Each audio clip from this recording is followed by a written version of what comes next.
Okay, so today with me we have Ian Larkin, who is their head of year 6. So next year, as your children move up into year 6, they will have Ian Larkin as their head of year 6, and I am Anna Clark, assistant principal, for those of you who have not had the pleasure of meeting yet. So the purpose of today's session is just to give you an overview and a summary of everything that will happen in year 6 and what your children can expect as they move up to year 6, and what you can expect as parents as well as we move into year 6. I'm sure that most of you are aware that next year our year 6 students will be based over in secondary, so we want to give you kind of an overview and some more details about what that will look like and the exciting opportunities that our children will have with that, but equally kind of changes from moving from year 5 to year 6 and what that looks like as well. If you don't mind moving to the next slide, please, Ian. So moving over to phase 4, as kind of mentioned in our parent communication, the reason behind this is that often our year 6 students can find it quite a big jump to move to year 7. It can be quite daunting moving from primary to secondary. So the main purpose of this is to kind of ease that transition and help them move smoothly over to secondary over the course of a year. Now, that will mean that they get amazing opportunity to use the facilities that they have over in secondary. And it also means that they get familiar with their surroundings, with some of the teachers, and will have a lot more opportunity as they kind of move across. The year 5 students obviously know about this and they're really excited, as are we, in terms of all those opportunities that they will be offered. They are very much still part of primary. We know how important that last year of primary is to our year 6 students, kind of being the head of the school, being the eldest within the school, the leadership opportunities that provides for them, and we really don't want them to miss out on that either. And we will absolutely make sure that they still have that experience, whilst also feeling confident about moving into year 7 the following year. So in terms of what that looks like logistically, they will be located in phase 4 on the far left corridor. They will have the whole corridor to themselves, so they won't kind of be interrupted by some of the older kids. It won't be too daunting for them. They'll have their own Arabic and Islamic rooms, so again, they will kind of be separate from the secondary students.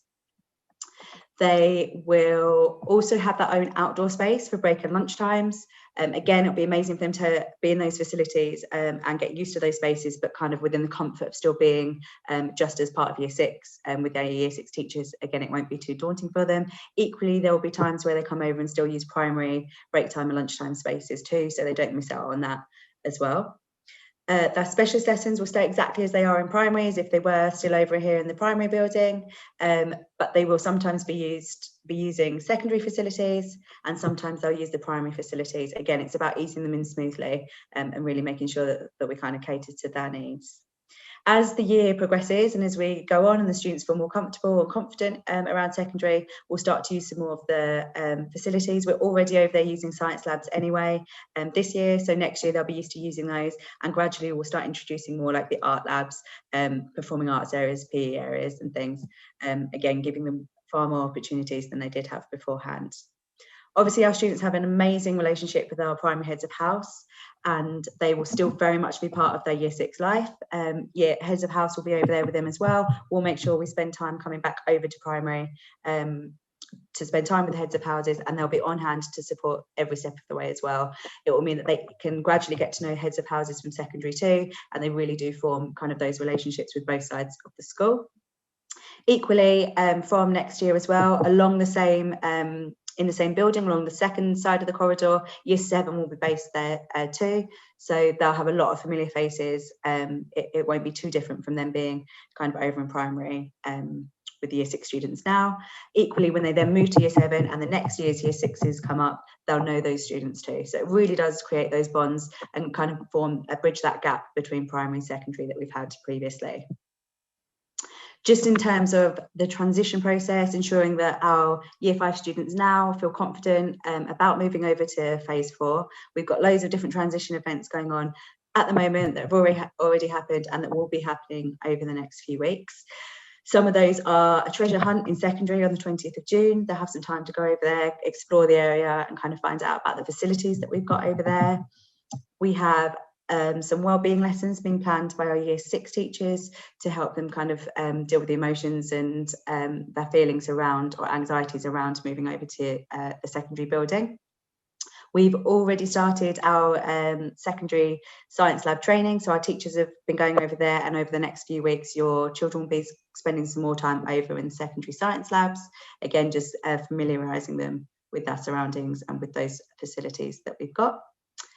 For our remote learners, we're aware that a lot of our students have been remote either for part of the year or are remote for the whole year, and maybe they'll be returning to us in September kind of for the first time for a long time. We also want them to feel confident and comfortable about coming back, so we'll be putting on a virtual tour so they can kind of get familiar with the surroundings and the classrooms and things as well, and any questions that they've got, we make sure we'll cater to them as well before the end of the year. On the last 2 weeks of term, we will have a transition morning where we hope to have clarified which teacher your child will be with and which class they'll be in, and they'll spend some time for a whole morning with that teacher. Again, we'll try and get them over into secondary and have those rooms set up so that when they come back in September, they've already been over there and familiarised themselves and settled themselves in. So that is an overview of us moving across to phase 4 and what it will look like when they join us in September. I'm going to pass over to Ian, who's going to talk you through a bit about life in Year 6 and what that looks like on a day-to-day basis in the classrooms, and kind of some differences between Year 5 and Year 6. And if you've got any questions, please do ask on the chat and I'll type away as he's talking. Thanks, Ian. Thanks, Anna. So good afternoon, everyone. It's my pleasure, obviously, to be here to talk about something that I'm really passionate about, and that's life in Year 6. So if I start off just by exploring our curriculum a little bit, very similar to the Year 5 curriculum in that we integrate our subjects. So what that means in short, as I'm sure you're aware of, is that we don't sort of necessarily teach subjects on an individual subject by subject basis. Instead, we integrate those subjects over an overarching theme, topic, or question. In Year 6, we've been on this journey of bringing an integrated curriculum to WSO for 2 years now, and next year will be our 3rd year. We've had really great success with it. What we found is that children are engaged when they learn this way. They have a deeper understanding of what they learn. They're aware that learning doesn't simply start and stop from lesson to lesson, but it's a continuous process throughout the day. And it really does enable us to create experiences that link to real world issues and really prepare our children for the 21st century and their next steps in learning as well. So a really good example is ancient civilizations is something that we will cover next year in term 1. Within that topic, children will apply their understanding and their knowledge of geography, history, art, DT, ICT, deepen their understanding of key questions, so perhaps how civilizations have changed over time. As a team, to further develop our English skills, we'll craft specific lessons around our topic to ensure that children really have a purpose and a lot of subject knowledge when they are writing, and we found that this creates high levels of engagement when they write. So what we hope that you notice first of all, and what will be a little bit different, is first of all, the children are really engaged and excited to come to school each day because they are totally immersed and engaged in their learning. Student voice is something that is a real integral part of our learning. We want to make sure that children are learning the things that they are interested in, and we're guiding them to find the answers to the questions that they have. We use pre-assessment tools quite a lot in Year 6. So if your child comes home and says, oh, we had a test today, and obviously we've not given you any notice about that, it's not a test, it's a benchmark, it's a pre-assessment. And what that allows us to do is to address exactly what the children don't know and plan for misconceptions, and just to ensure that we're building on what they do know and teaching them what they don't know. And we find that leads to great progress throughout the year. Something that we want to get you guys involved is really giving our children a purpose to their learning and an audience.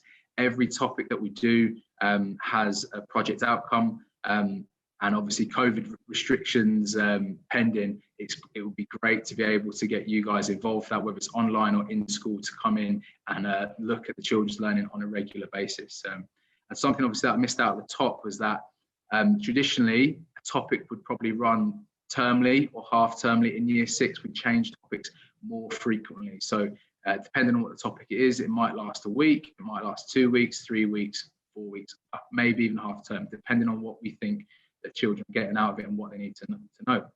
And of course, as I mentioned before, at the heart of our curriculum is making sure we're preparing our children for the next steps in learning, for high school, for the real world, while making sure that they really have an engaging time in their last year of primary. So I think the move to phase 4 presents some great opportunities for us. And as Anna mentioned, myself and our team, preparations have already started for making sure that we're making the most of these exciting new opportunities that we have. It means more access to specialist classrooms, such as science labs, food tech, outdoor learning areas, DT rooms, and performing art studios that they have there. I think most importantly for us as a team, it means that we've got more opportunities to collaborate with secondary specialist teachers, which will hopefully, and I'm certain it will, add more depth to our curriculum. It will upskill our teachers to build upon what we've built this year, and making sure that your children are having a really, really enjoyable time in school, and really enjoying everything they're doing each day. So as you've probably heard from Miss Dwyer over the last couple of weeks, next year will be the first chance for children to specialise in one language in Year 6. So in a world that is forever becoming more connected, a deeper understanding in language is quickly becoming essential really for our students. So it would be really exciting for your children next year to obviously begin to specialise in Spanish, French or German. And I know from the Year 6 children making their choice this year, they felt really grown up and really mature, being able to pick which language that they specialise in. So that's something great that obviously the Year 5 children will have access to next year. Digital learning, it plays a huge part in our education and a huge part in Year 6. We use it really to enhance learning, to support the children. We use a wide variety of apps to support children daily, and to help further deepen their understanding of what we're teaching. Something that will be introduced next year, which might be a little bit different, that children might not necessarily have had exposure to in Year 5, will be the use of Apple Classroom. So what that does is it helps us support students, but it really gives us a good grasp of how children are using the device during the day. It helps us monitor what they're doing when they're doing their independent learning, and it helps connect us more closer with your child's device. For those of you that are familiar with Microsoft Teams or have children in secondary, it's something that we use Teams and Seesaw in Year 6. It's a great tool. It allows us to collaborate, allows us to personalise learning, and it allows us to obviously support children and communicate with them throughout the day, and also before school and after school. It's something that they use in Key Stage 3. So by introducing it in Year 6 means that children are really well supported in transitioning into Year 7 and being familiar with this software as well. So pastoral and well-being, that is again something that is very important to us in Year 6. We know that it's a landmark year for children. It's their final year in primary school. We want to make it a special one. And I think for us, it's really simple that happy children learn the best, and they develop the best. And that's something that we've got at the heart of our practice in everything we do. As Ms. Clark already mentioned, heads of house, myself, Ms. Clark, primary and secondary counsellors, and also Ms. Cooper, again, are going to be at hand to support with wellbeing and pastoral care throughout the year. And linked to that is obviously building new relations. And I think this is something that we've introduced this year and it's had a great impact on our children. The buddy system that we run with our amazing Year 12 and Year 13 students, they're very positive role models, and it helps foster a sense of belonging and that family community that we really want to develop at WSO. It's helped our children immensely with the transition programme this year. And I think being in phase 4 in the same building as these students is only going to help further that next year. So I suppose in a quick summary, that's a snapshot of what life looks like in Year 6. If you've got any questions, I'm sure you've put them in the chat. Miss Clark, do you want to? Thanks, Ian. Yeah, we haven't actually had any questions yet. So just in terms of the questions that you as parents have asked us in the survey, if you don't mind just going to the next slide for me, Ian. Just some things that popped up as general comments or questions. Home learning popped up a couple of times. Just to summarise that, as primary school, Our home learning policy is our optional home learning menu. The reason that we have this as an optional home learning menu for several reasons. One of them is we have a lot of different opinions and expectations from different parents on what they would like the home learning to be. So this is a compromise in the middle. The reason it's called optional is that that's for you as a parent to decide if you as a family would like to engage in the home learning or not. It's that gives you the opportunity to do as much as you want within a week or as little as you think is necessary within the week. Within that home learning menu is such a diverse range of activities. We want children to appreciate the value in learning in all contexts, especially outside the classroom, and to kind of see learning in different opportunities. So if you would like to engage in home learning from an academic point of view, we have the English, the maths and the science activities that are closely linked to things that are being done in class, but equally we have opportunities to explore different kinds of learning that they may not explore within the classroom. So exploring new countries, exploring new languages, and things to do with cooking, the real world. It really is showing children that learning is everywhere we look in life, and we really do value that, and it is important. We obviously promote it and encourage it within class, so we celebrate their achievements and the learning that they have done with home learning, but it gives you as families the flexibility to engage with it with as much or as little as you want to at home. That will continue into year 6 as well, and then filter throughout up until year 7 and year 8 as well. In terms of devices, there are a couple of questions about children's devices. Now in primary, we have an Apple approach. We do ask for iPads to be brought in for the students. Just it works really well with the programs that we use, like Apple Classroom, etc. We're really aware that as they move up throughout secondary, they are required to bring a laptop. So if you're at a point where your child has an iPad, that's absolutely fine. That is what we use in year 6, and they can also use that in year 7. If you're at the point of needing to buy your child a different device at the moment, again, we would recommend an iPad because it is what works best for year 6 and year 7. But if you're thinking long term for them moving up through secondary, where they might need a laptop, then we'd recommend perhaps a Mac. But for now, we do recommend an iPad for year 6 and 7. In terms of school timings, they will stay as they were, hopefully. Obviously, we are still to get this confirmed, depending on the situation. At the moment, our times are changed due to COVID and having to stagger school timings, but hopefully, with a move into September, we will be back at 7:40 a.m. For the start of registration until 3:20 p.m. In line with secondary as well.